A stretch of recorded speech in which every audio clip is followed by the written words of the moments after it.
Hello, welcome back to my channel. Today, I'm going to be doing my December wrap-up. I'm excited to be sharing this with you because I feel like I read a fair amount of books in December that I haven't talked to you about in videos. I mean, okay, to be fair, most of these books I ended up reading for some like Chanmas vlogs, but they weren't themed vlogs, and I don't really expect you to have watched all of Chanmas, so I thought I could kind of discuss these books in this video and feel like December is finally wrapped up. Now we can move into January, which is gonna be a fun month, okay? I mean, I'm not doing like a January wrap up today, but it's gonna be a long one. I can feel it in my bones. I've already started reading things for January that I haven't vlogged. So all of that being said, let's get into the wrap up. The first book that I read that was it was alright. Like, it wasn't the best thing I've ever read, but like, it was fine. The Day of the Duchess by Sarah MacLean. Now, I kind of talked about it in my goals video for 2022, but I'm trying to read books that I physically own, and for some reason I have a hardcover copy of this book. I got it in my head that I needed to own all of the historical romances in the hardcovers, because apparently Avon does hardcovers, and you can get them on Amazon if you're curious. But why I decided to pick this one up sight unread, sight unseen, unread. I have not read this book previously to buying it, and am I regretting that decision? Like, perhaps a little bit. So this book is about Malcolm and Seraphina. It's a historical romance, and it is a marriage in trouble, second chance romance sort of thing, which normally I'm hyped for. Like, I am excited about that idea. The execution just never really works for me. I've yet to find a book like this that works, and this was so similar to is it Martha Waters' book? I'll try to put a picture of that book right here, but it's the same exact plot. This was slightly better, but not much. At the beginning of the book, Seraphina comes to court, I guess you could say. Not like legal court. Parliament. Oh my god, Parliament. That's kind of what she goes to. She goes to like the olden day version of Parliament, and she's like, hey, I'd like a divorce from my husband. And her husband is like in Parliament, like he works there, because he's Duke. And he's not too happy about this, so he like takes her into his chamber and they chat about it, and they come to this conclusion that if she wants a divorce, she's going to have to help Malcolm find a new wife. So she's going to come to his country estate, they're going to get a divorce, and she's going to like help him find a wife or whatever. And his goal really is to get her back because they've been separated for 3 years, something big happened, and like he's regretful and like he wants to make amends. Conceptually, I was into it at the beginning because I really liked the tension and the angst that Sarah MacLean built in the story. I was very much rooting for Malcolm and Seraphina, and there were moments of goodness throughout the book that I was like clinging to, but I feel like the romance was lacking, sadly. Like, there are a couple of grand gestures, but I don't feel like the romance is built throughout the story, right? Like, we have Seraphina helping Malcolm, kind of. We have them sort of competing a little bit and like having some playful banter, and then they fall in bed together, and then he does like one grand gesture and then they stay together. I don't know. It just didn't feel like a complete romance to me, and I didn't feel like he had really truly made amends for the things that he did. And in my opinion, they were sort of unforgivable things. Like, he treated her so poorly. Yeah, I don't know how to feel about this one. I didn't rate it on Goodreads. I feel like if I had, I'd give it like 3 stars, because it wasn't like the worst historical I've ever read, but it also wasn't great. And one of the decisions that I'm making now that I like have a physical TBR and I am trying to read through it is if I'm going to keep this book or not. I'm not keeping this book, so it's not one that I'm gonna reread, but it wasn't terrible. I think if you want a marriage in trouble story, like, this one was one of the better ones that I've read, but I still have yet to find one that I'm like, oh my god, yes.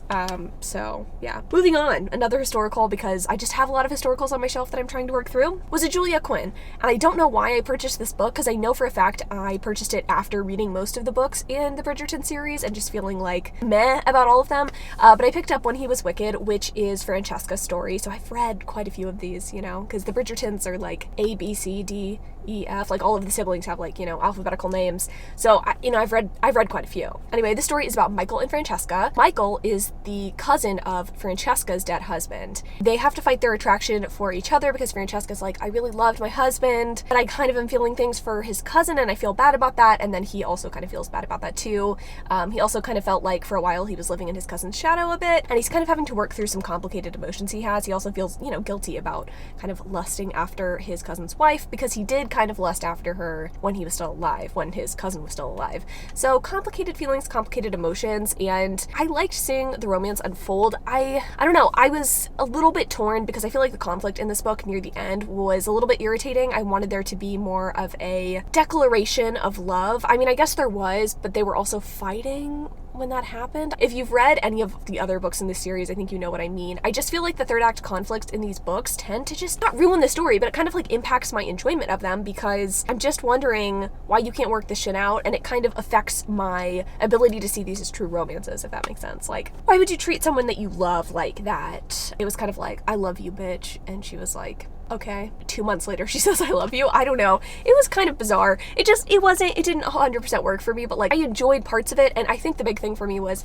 the second epilogue. So I listened to this in audiobook format, and Julia Quinn has written second epilogues for pretty much all of the Bridgerton books at this point. And the second epilogue, I think, raised this from a 2 to a 3-star book for me. Something about that epilogue was just so charming and so delightful. It falls into a trope that I don't like. I'm just going to go ahead and share it with you. Francesca, throughout the story, struggles with infertility, and she does end up having children.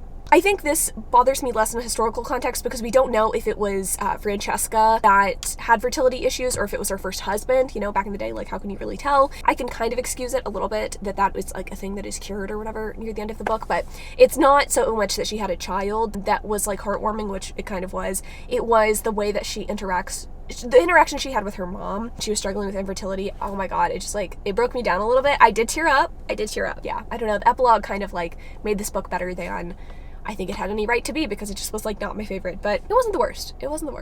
I don't know.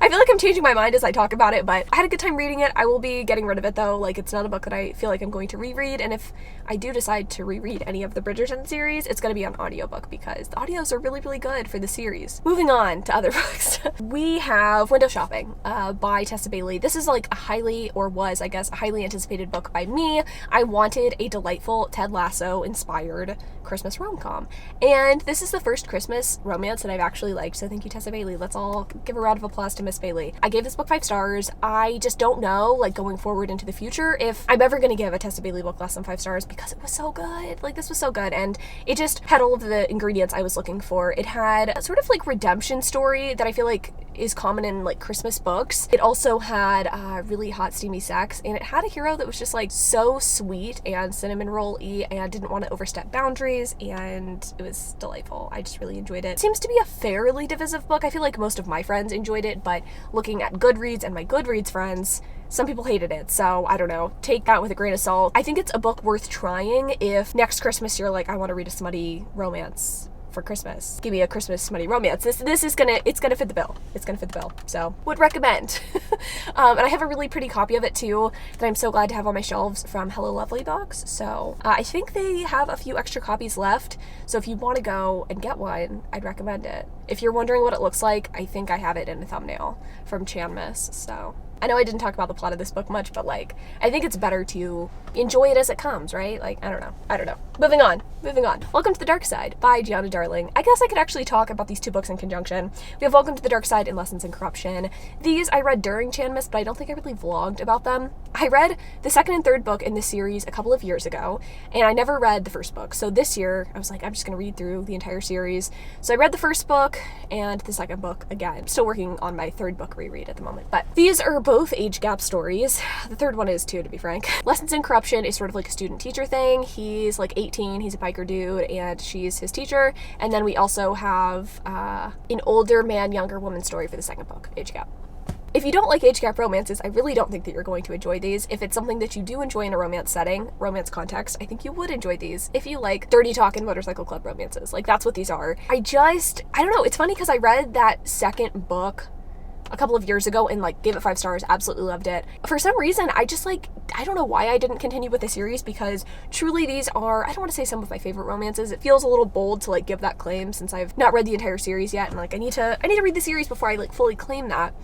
But I just enjoyed the fuck out of these books. Like, the dirty talk was fantastic, and I do think that Gianna Darling does such a good job at crafting a romance. There's a lot of romantic gestures, there's a lot of romantic moments. Her writing, I think, really lends itself well to romantic development because it's surprisingly flowery for like a motorcycle club romance series. I'm impressed. I also think I have like kind of a not strange attachment, but I have such a special place in my heart for books that do something that makes me think in my heart like, oh, like when I write a romance, like I want it to have these elements, you know? And there have been a few books like that I've read over the past year, and this definitely falls into that category. If you're curious what the other ones are, it would be like Trilina Pucci's writing. I really connect with her writing, and then some of Kate Stewart's writing I really, really like connect with as well. Just these angsty stories with like a lot of romantic development. Like that's the kind of shit that I would like to write, and I don't like intend to publish anything, but near the end of this year I would like to finally get to write the story of my heart, the story of my dreams. So that was more that I needed to share in this wrap up, but all of that to say, I really enjoyed these two books, and if you're looking for something like that, give them a go. They are taboo, like age gap romances. I'm not gonna like sugarcoat that. They definitely are that. Know that going in, and maybe like read other reviews, but I thought they were great. Moving on, a book that I did not enjoy, The Inheritance Games. This one, it's a YA. I don't even know what you'd call this. It's not really a fantasy story. I guess contemporary, YA contemporary. And it's basically just kind of a ripoff of the Weston game. I don't know if that was her intention, but in my opinion, it's just like a less exciting version of the Weston game. We have our main character, Avery, who is bequeathed this inheritance by this man she's never met. And this is upsetting to this like billionaire's family who thought that they were going to inherit some stuff. And she's wondering why she got this inheritance, and everybody in the family is like, well, my grandpa was a jokester. We need to kind of like uncover this mystery and figure things out. And I guess that's kind of what the story is about. In my opinion, it was just kind of a poorly baked like love triangle sort of situation. There's like 3 or 4 sons in this family, and I think like 2 of them are kind of like competing for Avery's affections, and I just don't feel like the like mystery plot was very interesting, nor were like the games and the puzzles and stuff that they had to solve throughout it. It was very lacking in that, given that this book is called The Inheritance Games. I was expecting from like the 20 or 30% mark on for it to be this like elaborate thing, and it wasn't,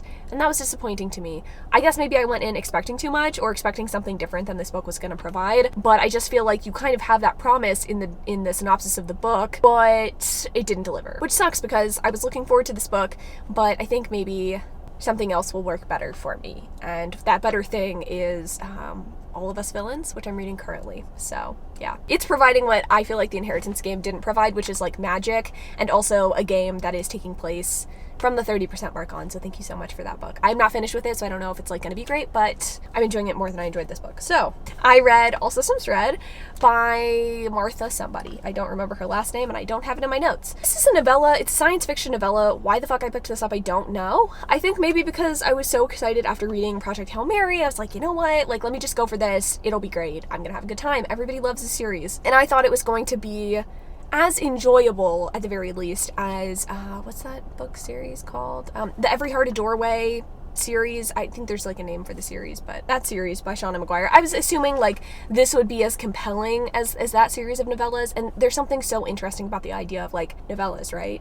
Like as a concept, not just like as a filler between large books and series, but like a series of novellas. That sounds intriguing and like easy and breezy. So I guess that's why I picked this up. Wow, that was a really long way of saying I picked this book up. It was fine. Like, it was not my favorite thing ever, but I honestly was kind of disappointed by this book. It was promised to me as like this AI sort of like robot man person thing, has sentience and like kills people, but like feels kind of bad about it, and like has a personality and watches soap operas and shit. And I was like, you know what, cool. But my issue was that Murderbot as a character was just really not that interesting. I was expecting so much more from Murderbot's character and Murderbot's personality, and I feel like if you're going to have this setup, like I'm gonna need that character to be interesting enough to carry the whole thing, and that just was not the case for me. I mean, I guess it's a robot, so like it doesn't have to have much of a personality, but like sort of it does, because that's the whole point of the series. Anyway, that was my biggest gripe, and then also I don't feel like the plot was that compelling, so it's like, why did I read this?